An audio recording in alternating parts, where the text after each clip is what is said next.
Si waltaan na tubuleti tenya urgi. Qur'aana si karaane. Yo asakay si kirasa.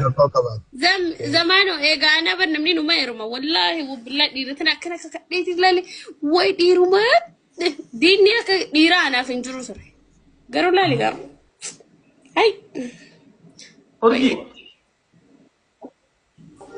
nansi galinga bultiin ni mi'ooyti urjii booda natti nimne jeen wallahi urgi wasu kuma si waltaan na tubuleti tenya waan eruma si bijiru kan Antuna rukuma miti manta te fayyan ka bani way ni manta isla jechuun yaa barn yoo rakkoon jiraate rakkoo wayii maal ani dukkubatti beeytaa koy fayyan ka bana alhamdulillah wanne kophaa nama raffisu maal dha inta la baadiyaa bira dhaqeeti na yeruma Sirriitti explain godhiif mee akka itti mi'aawu akkamitti akka mi'aawu sirriitti explain godhiif. diimaa nama baadiyaa bira dhaqeeti na yeruma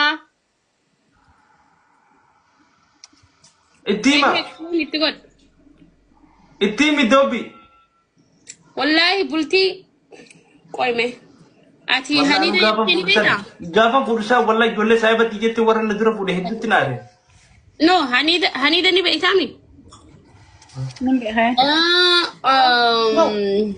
halawaa ni beeytaami halwaa ni beeytaami halawaa maasha allah bultii jechuun akkas gaafa nama sirrii harkatte gaafa nama sirrii harkatte laal sila hobaati maaliifin kobaara fuutu halawaa adda baasigaa akkami halawatul loozimo halawatul sukkaarimo halwaatu damma Isiyyoo bultiin isinii mi'ooyte.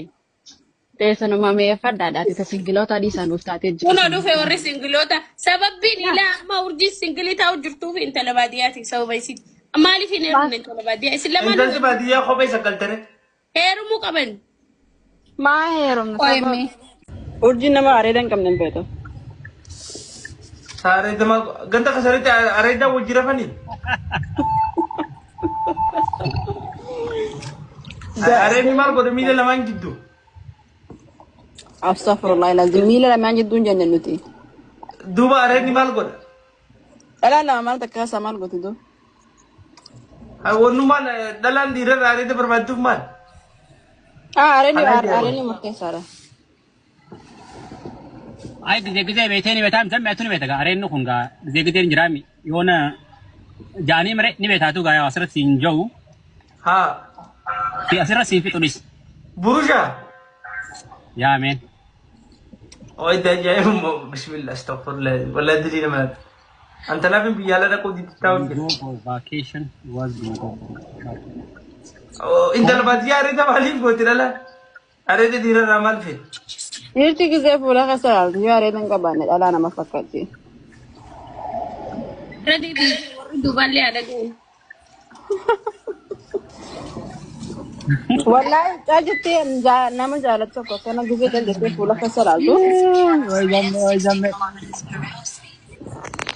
laalu tirata baadiyyaa dhiira gabaabaa feetamoo dheeraa feeta zamme dala kubara kati oligat kati dadan sanalle infadu